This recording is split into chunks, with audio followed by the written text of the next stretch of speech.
Porém, mandou o rei Herodes prender alguns da igreja para os maltratar. Gente boa, Herodes. Fazendo passar a fio da espada a Tiago, irmão de João. Vendo ser isto agradável aos judeus, olha só. Vendo ser isto agradável aos judeus, prosseguiu prendendo também a Pedro. Você vê que é uma coisa política mesmo, né? A prisão, uma perseguição política, com fins de político mesmo. Está agradando o povo está gostando, eu vou prender mais um. Já matei um, agora vou matar outro. E eram os dias dos pães d'água. Tendo feito prender, lançou no cárcere, entregando a 4 escoltas de 4 soldados cada um, para o guardarem, tencionando apresentá-lo ao povo depois da Páscoa. Pedro, pois, estava guardado no cárcere, mas havia, olha que coisa linda, irmãos, Pedro estava guardado no cárcere, mas o que estava acontecendo?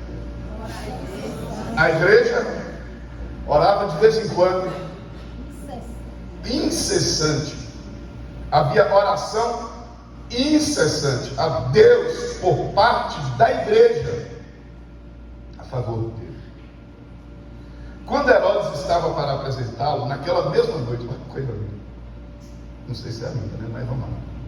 Quando Herodes estava para apresentá-lo, naquela mesma noite, Pedro dormia entre 2 soldados, acorrentado com 2 cadeias, e sentinelas à porta guardavam o cárcere.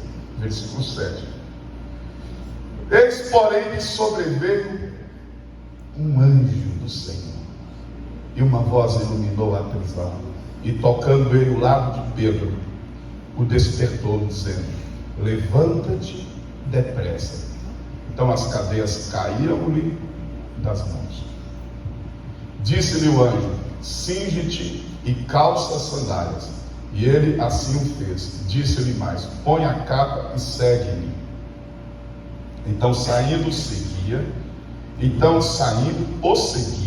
não sabendo que era real o que se fazia por meio do anjo. Parecia-lhe antes uma visão. Depois de terem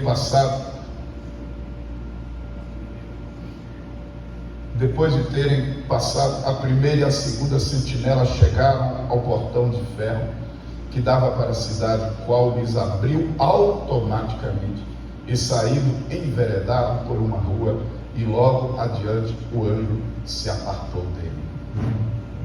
Então Pedro, caindo em si, disse: agora sei verdadeiramente que o Senhor enviou o seu anjo e me livrou da mão de Herodes e de toda a expectativa do povo judaico. Considerando ele a sua situação, resolveu ir à casa de Maria, mãe de João, cognominado Marcos, onde muitas pessoas estavam congregadas e oravam. Quando ele bateu ao poste do portão, veio uma criada chamada Rode ver quem era. Reconhecendo a voz de Pedro, tão alegre ficou que nem o fez entrar, mas voltou correndo para anunciar que Pedro estava ali no portão. Eles lhes disseram: estás louca. O povo está adorando. Isso é você, né? Um pouquinho da gente, né? O povo está adorando por Pedro. Para Deus cuidar de Pedro. Deus manda um anjo, liberta Pedro. Pedro chega lá na casa. Quando a empregada dá a notícia, Pedro está ali. Está louca? Ela, porém, persistia em afirmar que assim era. Então disseram: é o anjo, é o seu anjo. Entretanto, Pedro continuava batendo. Então eles abriram, viram-no e ficaram atônitos. Só Deus. Pai, fala com a gente. Aquieta nossas mentes. São tantos os pensamentos que acessam a nossa mente, que às vezes tomam a mente da gente, as distrações. Pedimos ao Teu Espírito Santo que leve cativo todo o pensamento à obediência de Cristo, os nossos sentimentos, que haja nesse ambiente um ambiente favorável à ministração da palavra, que o Espírito Santo tome conta de tudo aqui, inclusive e principalmente da minha vida, que tenho essa santa responsabilidade de falar da parte de Deus, compartilhar, de anunciar a palavra do Senhor para os meus irmãos. Fala comigo, fala conosco, seja Deus glorificado em Jesus, no poder do Espírito Santo, através da palavra. Amém. Irmãos, eu estava lendo esse texto,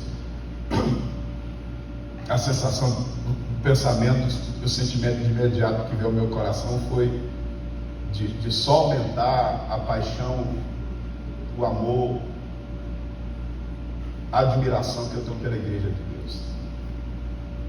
Quando você vê tudo isso aqui acontecendo, a perseguição agora desta feita política, não religiosa, mas política, por parte de Herodes. Herodes já tinha sacrificado Tiago ao fio da espada. E agora é Pedro.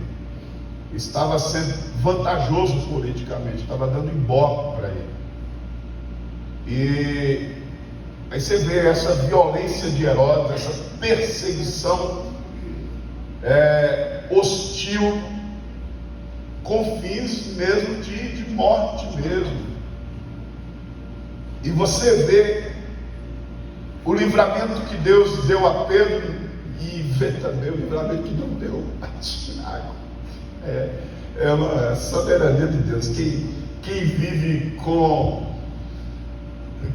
com Deus precisa silenciar-se diante da soberania de sofrimento. Tiago foi propósito de Deus, Herodes matou Tiago, sacrificou Tiago. Tiago morreu pela fé e em nome da fé. Agora chega o momento de Pedro, e a gente vê tudo isso, você vê o livramento. E você vê, e é uma coisa que é interessante no livro de Atos, é que o crescimento é ocasionado, provocado pela perseguição. A perseguição, a aflição e o sofrimento só promove a igreja. Da mesma forma, os cristãos, nós somos promovidos e produzidos em meio às provações. E aí você vê a igreja triunfante, que milita, mas que triunfa sobre o inimigo. Ninguém a detém. E aí, eu estava dizendo do sentimento e da sensação gostosa no coração de ser igreja, de pertencer ao projeto do Reino de Deus, da pregação do Evangelho, de ser ministro do Evangelho, de fazer parte de algo que ninguém é capaz de destruir, de deter. Eu conheço inúmeras histórias, você talvez também conheça inúmeras histórias de comunidades, de ministérios que representavam a obra de Deus e que aparentemente foram destruídos, passaram por processos difíceis. Eu vi isso na Esperança inúmeras vezes. Tinha gente, eu me lembro de gente que falou assim: 3 meses para fechar. Um poderosão falou: 3 meses só para fechar. Já recebi inúmeras certezas da Esperança, pessoas que ficavam na espreita dizendo: vai acabar, isso não vai vingar. A gente via claramente como pastor a postura de espreita de alguns. Vamos ver, a gente vê muito isso. A gente vê os engajados, os compromissados com o processo, mas os que ficam lá, isso aí não vai.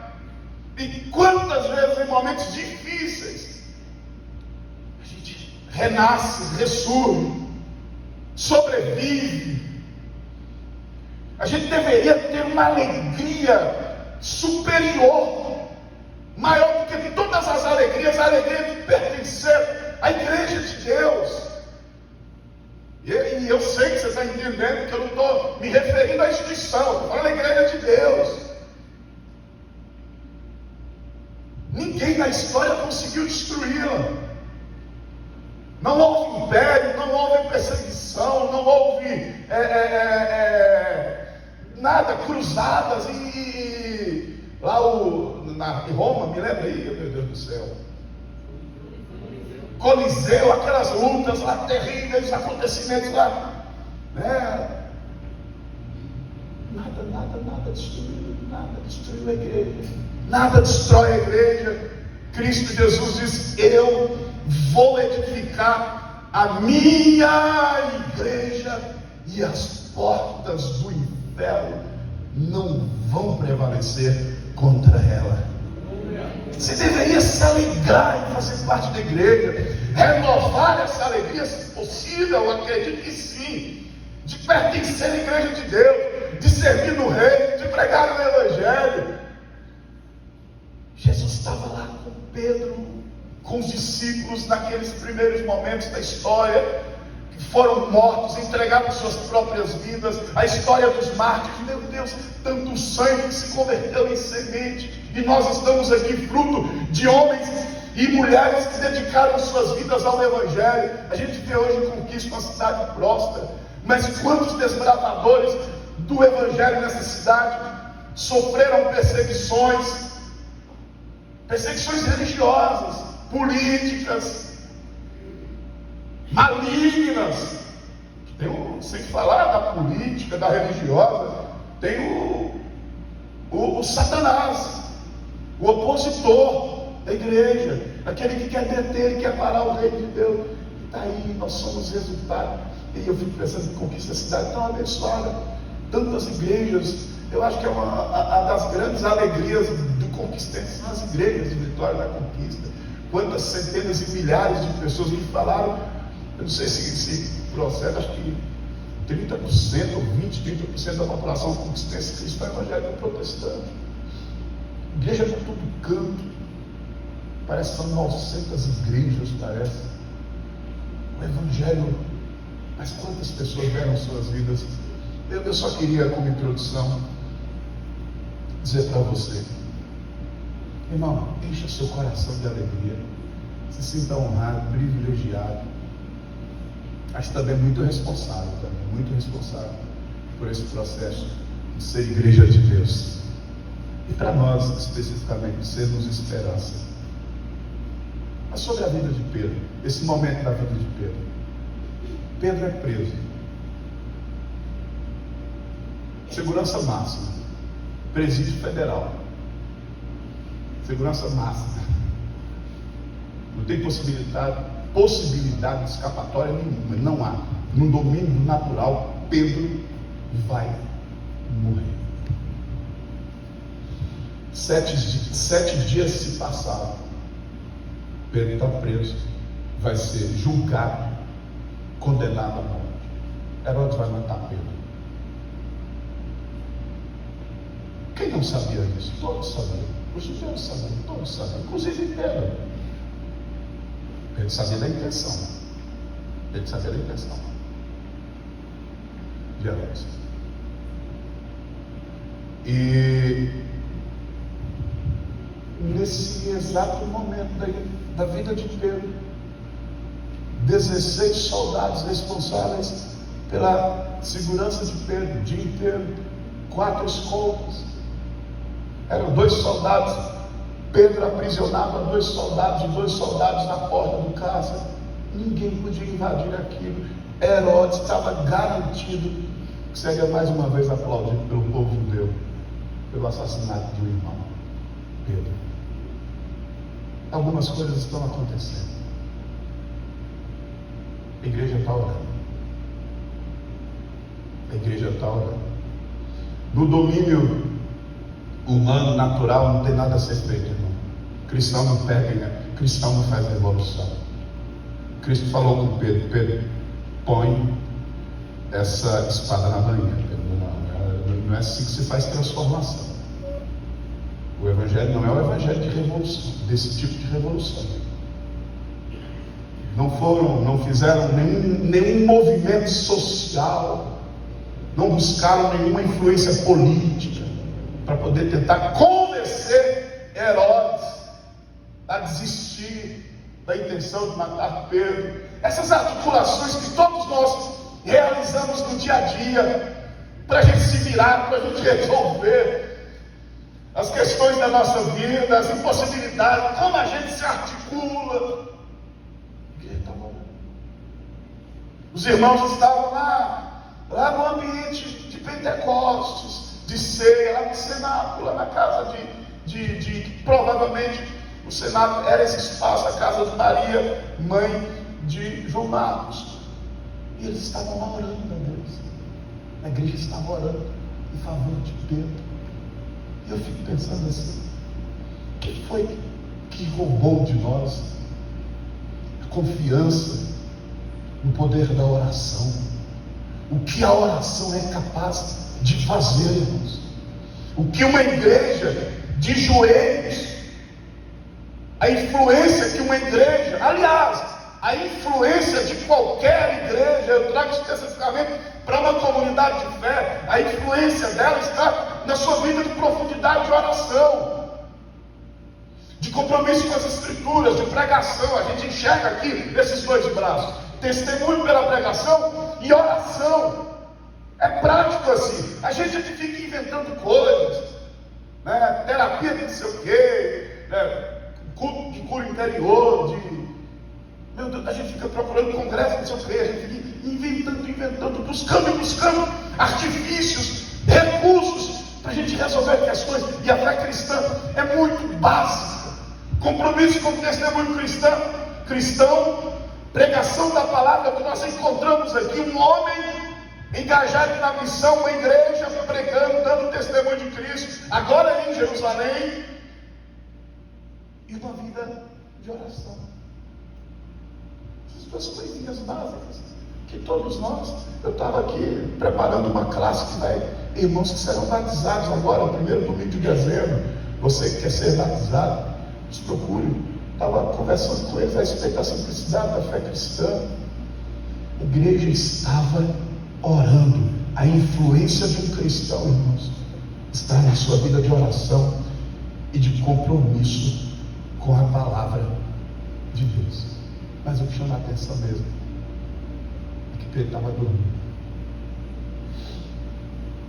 Ia morrer no dia seguinte.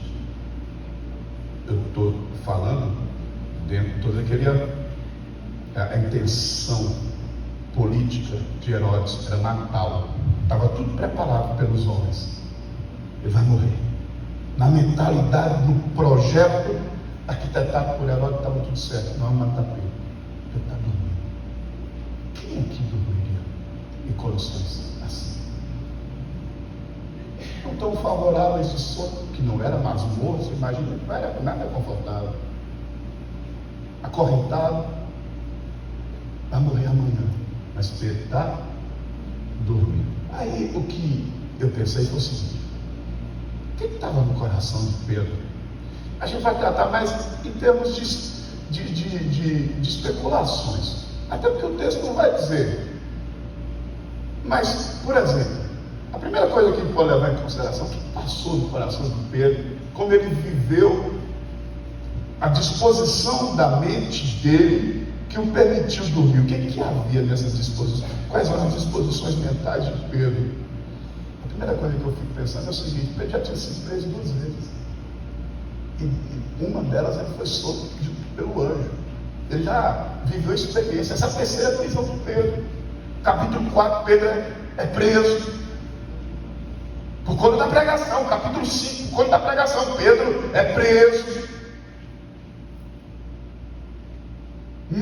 Nas 2 experiências de prisões, foi solto, uma decisão das autoridades, soltou outro, foi livramento. E agora ele está nas mãos de Herodes, ou humanamente falando, entregue a Herodes.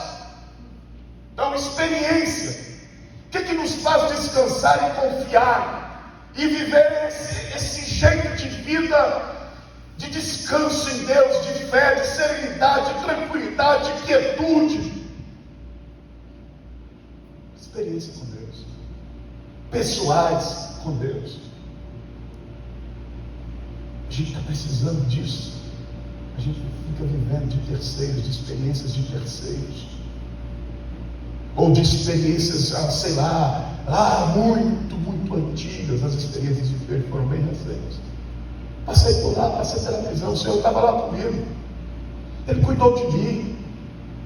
Como a experiência com Deus nos fortalece nos momentos difíceis, e quando nós não as temos, não só nos momentos difíceis, mas quando a nossa fé é provocada, quando a nossa fé é enfrentada, é contestada. No ambiente acadêmico, a experiência com Deus conta, o conhecimento de Deus conta. Pedro sabia a quem ele servia, qual era a sua causa e o dono desta. Está tranquilão. O que acontece com a igreja de hoje?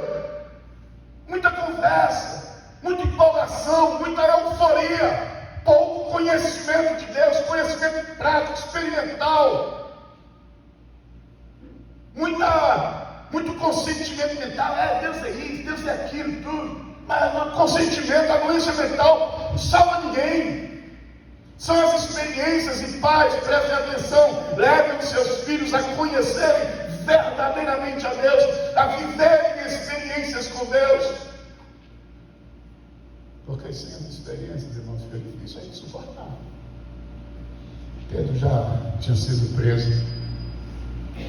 Atos, capítulo 5, do 17 ao 20, diz assim: levantando-se, porém, o sumo sacerdote, todos os que estavam com ele, isto é, a seita dos saduceus, tomaram-se de inveja. Invejas religiosas. Eu sempre admito esse negócio. Não deixa a tal da inveja entrar no seu coração, não. E cuidado com quem tem inveja. Inveja precede homicídio, viu? Quando não é homicídio de reputação, é homicídio da existência dele, da vida. Tomaram-se de inveja, prenderam os apóstolos e recolheram à prisão pública. Eu estou lendo Atos 5, versículo 19. Mas de noite o anjo do Senhor abriu as portas do cárcere e conduzindo-os para fora lhe disse: ide, e apresentando-vos no templo, dizei ao povo todas as palavras desta vida. Ele tinha acabado de viver essa experiência. Ele viu lá o anjo de Deus servindo ele. Ele estava na missão, e Deus estava servindo a ele na missão, cuidando dele. O anjo do Senhor está lá. Então, para que se desesperar, né, Pedrão? Dorme, mas descansa. Mas não é tão confortável, mas é assim. Às vezes as coisas boas, as grandes revelações e manifestações de Deus estão escondidas nos desconfortos da vida, dos cárceres, das prisões. Deus se manifesta pela experiência. Mas uma coisa que poderia também pensar, Pedro tinha uma alegria superior. Olha, Atos 5, 40 a 42. Atos 5, 40 a 42. Lança para a gente aí. Ele tinha uma alegria superior, que transcendia tudo aquilo ali. Era suprarracional, circunstancial. Algo que ocupava o coração daquele homem, que permitia descansar, dormir, ficar em paz com Deus. Para que tanta agonia, irmão? Chamando os apóstolos, açoitaram-nos e ordenaram-lhes que não falassem em o nome de Jesus. Em o nome de Jesus. O soltaram. Volta de chão direitinho, li errado. Chamando os apóstolos, açoitaram-nos e ordenando-lhes que não falassem em nome de Jesus, os soltaram. Versículo 41. E eles se retiraram do sinédrio, de que maneira?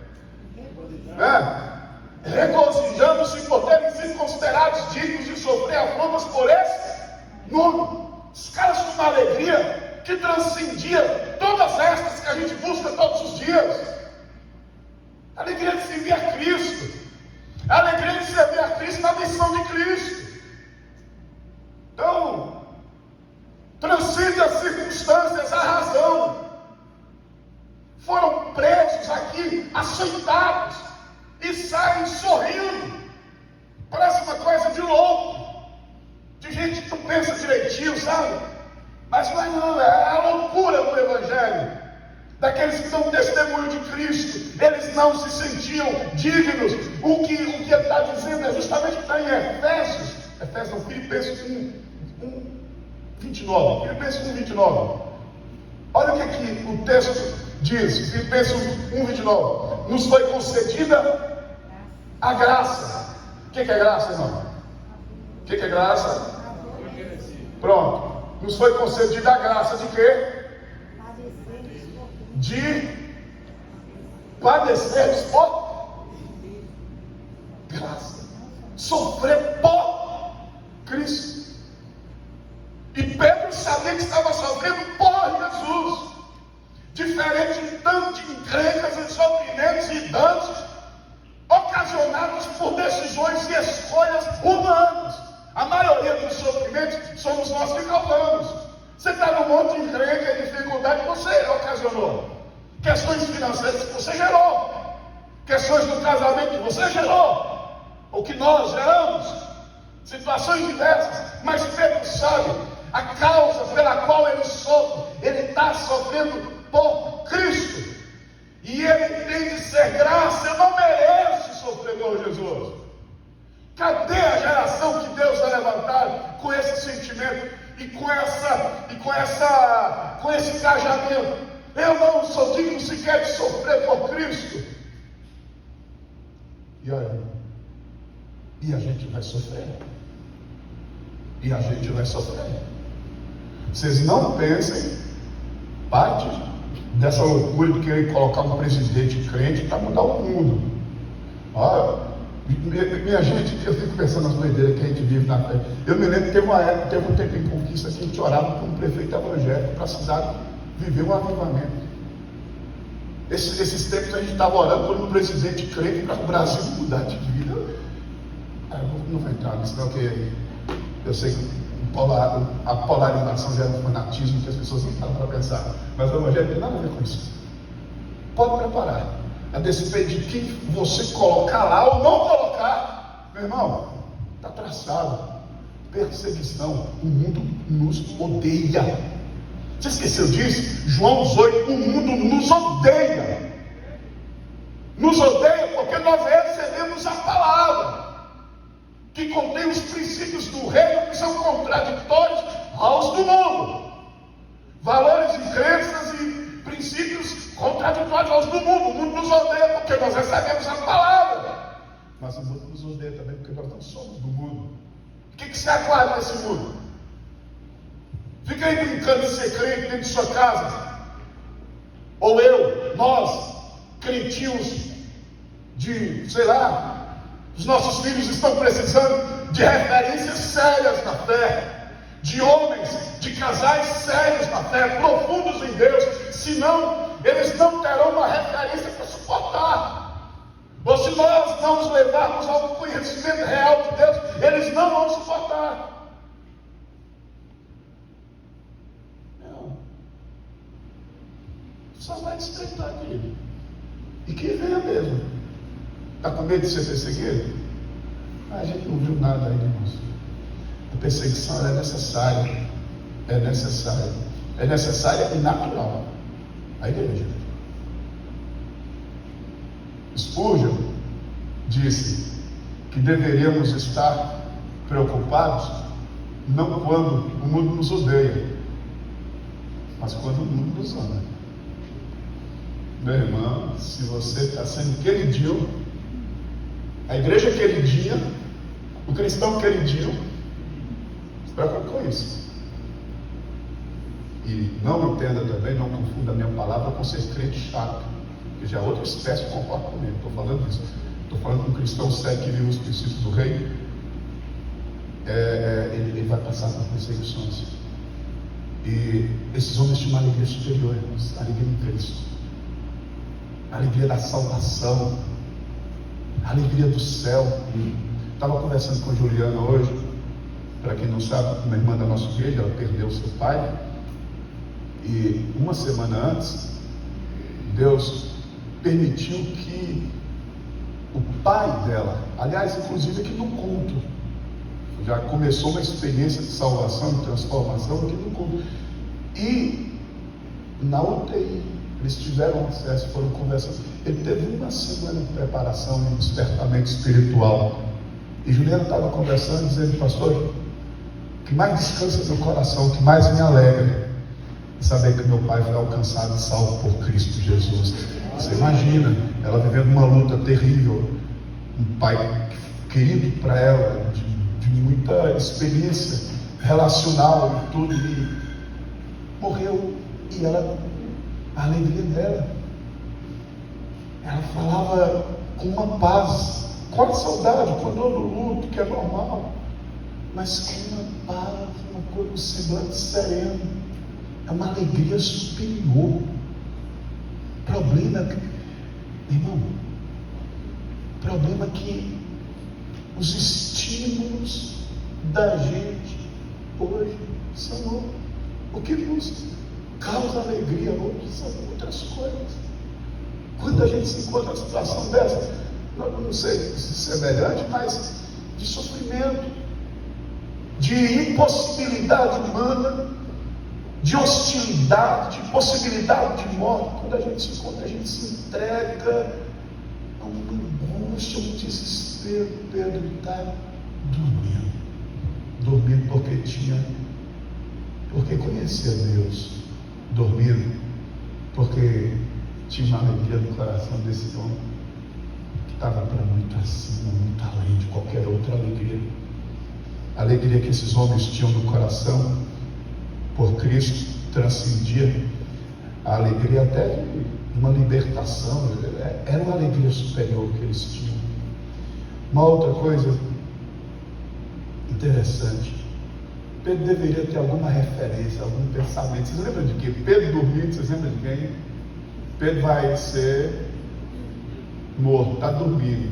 Será que Pedro pensou: rapaz, um dia eu estava num barco, um temporal veio. Abre para vocês aí, lança aí, Ju, por bondade. Parabéns para o pessoal do Data Show. O pastor Cristiano estava pregando hoje, interessante. Você vai pregando, vai falando, e a sincronização do lançamento dos textos é uma coisa mais, não sei se você observa. Você vai falando, eles vão lançando o texto. Antes de você citar a referência, eles já projetam o texto que a gente está citando na pregação. Mas esse texto o que eu estou falando foi qual que eu falei? Marcos capítulo 4, Ju não, é Júlia mesmo. Só mudou de cabelo, mas continua sendo a mesma pessoa. Mudou de 4, 37, 38, Ju, vai. Por mudar. Ora, levantou-se grande temporal de vento, e as ondas se arremessavam contra o barco, de modo que o mesmo já estava a encher-se de água. 38. E Jesus estava na polpa, dormindo sobre o travesseiro. Eles o despertaram do céu. Nessa não te importa que pensamos. Será que Pedro aprendeu com quem a dormir no meio do temporal? Quando o barco afundava, aprendeu com quem? Tinha referência. O mundão sem referência, o diabo mais quer é roubar as nossas referências, é não nos permitir construir memórias, que quando estamos em aperto, a gente recorre a elas. Pedro, Jesus dormiu, vou dormir também. Não sei se você pensou isso, mas é uma coisa a se pensar. Jesus estava dormindo. Mas tem uma coisa interessante, João 21, 18 e 19, Ju, por favor. João 21, 18 e 19. Está dormindo porque tem experiência, está dormindo porque tem uma alegria que transcende, está dormindo porque tem referência, e está dormindo porque, olha o que acontece. Eu acho que Nani está certo, Nani Azevedo. Nani Azevedo vai estar com a gente, irmãos, Congresso de Mulheres agora. Ele tem uma música que diz: não morrerei. É ele que canta: Senhor, eu não morrerei. Calma aí, irmão, calma aí. Vamos entrar nos detalhes teológicos, vamos lá. Eu não morrerei enquanto o Senhor não cumprir em mim todos os sonhos que Ele mesmo sonhou pra mim. Será que é verdade isso? A questão é o seguinte: um bocado de gente tinha, Deus tinha um monte de sonhos, não sei o que, eles morreram. Não sei, será que foi Deus, foi sonho de Deus mesmo, foi promessa de Deus, não foi fantasia? Mas bora lá, olha o que diz o texto, 21:2: de verdade te digo, olha o que Jesus está falando para Pedro, de verdade te digo que quando eras mais moço, tu te cingias a ti mesmo e andavas por onde querias, quando porém por isso velho, estenderás as mãos e outro te cingirá e te levará para onde não queres. Versículo 19. Lê comigo? Disse isto para significar que o dia de vejo a vida glorificada. Hoje assim falar vai ser sério. Fala sério, que perfeição. De todas as especulações aqui, eu acredito que a mais possível tenha sido essa. Jesus tinha falado para ele, e ele sabe que não é chegada a hora dele. Promessa de Deus. Promessa de Deus. Ele tinha uma promessa de Deus. As promessas de Deus, os sonhos de Deus, nos alimentam com fé, com confiança. O cara sabe, não, você vai ficar velhinho, o seu tipo de morte vai ser assim. Ele já tinha uma promessa de como seria. Ele tinha recebido uma palavra de Deus. Por que a gente se entrega tanto nos cárceres da vida, nas prisões da vida, nos sofrimentos, nas perseguições? O que está nos faltando? Uma palavra, uma promessa, ou reavivar promessas, trazer à mente. Quero trazer à memória o que pode me dar esperança. Gente, quantas vezes no aperto Deus me trazia lembranças, memórias de palavras que Ele me deu, de pessoas que foram usadas por Ele, que me entregaram mensagens dele. Eu tenho os sonhos de Deus para a minha vida. Você tem sonhos e promessas de Deus na sua vida. Como diz o cantor, firme nas promessas do meu Salvador, cantarei alegria. Firme nas promessas. Canta aí. Amor, firme nas promessas de Jesus. Você tem promessa? Então canta.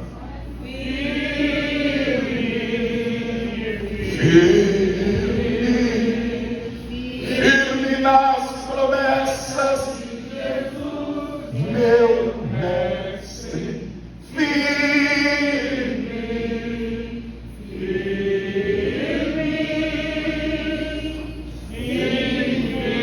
nas promessas de Jesus. Você sabe quando Deus falou sobre a esperança comigo? Quando eu comecei o ministério. Eu ainda era discípulo do pastor Rubem Cavalcante. Quantas vezes Deus falou comigo? Isso aqui é um tempo, é uma passagem. Quando eu fui para Betânia, Deus continuou falando. Continuou falando. Quando eu continuei na Betânia, em Feira de Santana, Deus continuou falando. Esperança é sonho de Deus. Que sonho de Deus você tem no seu coração? Pedro tinha essa promessa de Deus no seu coração. Mas para terminar, o que existia no coração de Pedro é o seguinte: minha vida não está nas mãos de Herodes, está nas mãos de Deus. As decisões que decidem minha vida não vêm do trono de Herodes, vêm do trono de Deus. Eu fico tão triste vendo o crente colocar a vida na mão de gente, de patrão, de pastor, de quem quer que seja. Fica com medo. Eu sei, na vida a gente vai ter sempre pessoas que tomam decisões ao nosso respeito. Não tem como escapar disso. Não tem como. Você vai virar ilha. Você tem sempre que responder a alguém. A vida está sempre associada e não tem como. Mas o erro que a gente pratica é de entregar a vida da gente na mão das pessoas. Quantas decisões sérias que a gente vai tomar, o cara olha para a cara da gente, você está doido, rapaz, você está maluco de fazer isso. Se você largar essa fonte aqui, você vai morrer. Quantos de vocês saíram de determinadas igrejas? O pastor falou para você, se você sair dessa igreja, você vai ser... Os caras sabem, coloca a sua vida na mão de ninguém. Não coloque sua vida na mão de ninguém e não queira ter a vida de ninguém em sua mão. Eu abomino relações, sabe, irmãos, de controle, e que a gente ensina os outros a dependerem da gente. O marido precisa ensinar a mulher a viver assim.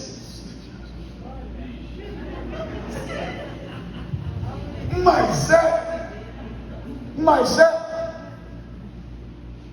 Quantas realidades na vida dessa igreja? Irmão faleceu. Mas a pessoa tinha... Irmão, se você está vivendo um casamento e não está dando à sua mulher um entendimento, uma estrutura de vida para ela viver, se necessário fosse em você, seu casamento está errado. Você que é controlador, você precisa de libertação. Você é o quê? Você é faraó? Sua mulher está amassando barco para você? Vice-versa também que vale, né? Que vale. O teu homem também é um.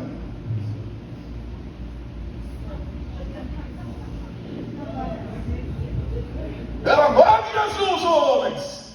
Sejais homens! Não quero ter ninguém debaixo do seu controle, do seu domínio. Pedro é um cara que me liberta. Olha, a minha vida e o futuro da minha vida não está nas mãos de Herodes, está nas mãos de Deus. Não coloque sua vida na mão de uma empresa, de uma profissão, do que quer que seja. Mantenha a sua vida nas mãos de Deus e você vai conseguir, irmão, dormir em paz em qualquer circunstância da vida. Mas o problema da gente são as relações de dependência. Ele fala que confia e depende de Deus, mas depende de coisa nenhuma. E se eu perder esse trabalho? Por isso que de vez em quando fica sem, viu? De vez em quando fica sem. Quando Deus percebe que o seu trabalho ou determinada pessoa, aquela história de Abraão, Abraão, me dá aí quem você mais ama. Cuidado, quando o objeto da afeição muda, o altar é o próximo passo. Fique esperto. Quando o objeto da afeição muda, o altar é o próximo passo. O sacrifício. Viva liberto. Liberto. Tome decisões em Cristo. Não tenha sua vida. Não tenha. Essa sempre foi uma luta minha. Talvez até com aparências de arrogância, mas essa sempre foi uma luta minha. Não dependo de ninguém. Depende de Deus. Preciso de você. A gente precisa um dos outros. A gente não vive sozinho. Mas depender, colocar minha vida na mão de alguém, tem que saber, minha vida está na mão de Herodes, não. Não é Herodes que vai decidir isso, não, rapaz. Quem vai decidir isso é tem um trono acima dos tronos aqui. Tem um reino acima destes. Tem um governo acima destes. Esses caras não vão decidir sobre a sua vida. Aí a gente fica aqui, se o Brasil melhorar, minha vida melhora. Para com isso. Se... Minha vida está nas mãos de Deus. Aí, irmão, ó. Quem dorme bem aqui? Ali dorme em qualquer lugar. Em paz. Lancei, Ju, lancei. Salmos 2:8, Ju. Bora declarar juntos isso aqui, ó. Meu irmão, eu vou deixar um mero mortal tirar o meu sono. Uma ameaça qualquer. O meu irmão pergunta assim, pastor, você vai deixar isso? Eu não estou nem aí. Coloque sua vida na mão do Senhor Jesus. Tá na mão de Deus mesmo? Tá? Será que tá? Bora lá, 2,8 é essa, hein? Então não é isso, não. Em paz me deito, e logo pego no sono. Em paz me deito, todos em pé, por mandar. Encontrou não, irmão? Quem encontrar aí, fala aí, vai. É 4,8. Bora todo mundo? Em paz me deito, e logo pego no sono, porque Senhor, só Tu me fazes repousar em segurança. A tua segurança não está nas mãos de ninguém, e nem realidade econômica, política, social, do que seja, na mão de ninguém. Você tem que ser um homem, uma mulher, daqueles loucos mesmo, que ousam viver pela fé e na dependência de Deus. Ousam viver pela fé e na dependência de Deus. Feche seus olhos para orar por nós.